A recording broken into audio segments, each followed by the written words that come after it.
আছে সেটার পরিমাণ বাকি মুর্শিদাবাদ ধারে কাছে আসতে পারবে না। সুতরাং উত্তর মুর্শিদাবাদ একটা বাস্তব দাবি, উত্তর মুর্শিদাবাদ একটা সময়ের দাবি, উত্তর মুর্শিদাবাদ আমাদের সকলের দাবি।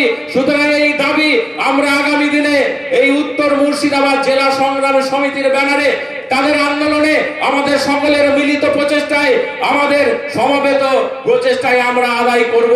আপনাদের সেই জন্য আগামীতে প্রস্তুত থাকার অনুরোধ জানাচ্ছি।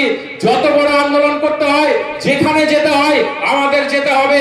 যতদিন না আমরা এই উত্তর মুর্শিদাবাদ দাবি করছি, আদায় করছি, যতদিন না আমাদের দাবি বাস্তবায়িত হয় ততদিন আমরা ঘরে বসে থাকবো না, ততদিন আমরা সক্রিয় থাকবো।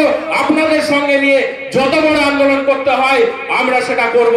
সুতরাং আগামীতে সেই আন্দোলনের জন্য প্রস্তুত থাকার জন্য আহ্বান জানিয়ে আজকে আমরা আমাদের এই মুহূর্তে যে চলমান সভা চলছে সেই সভায় আমি আর বক্তব্য দীর্ঘায়িত করছি না।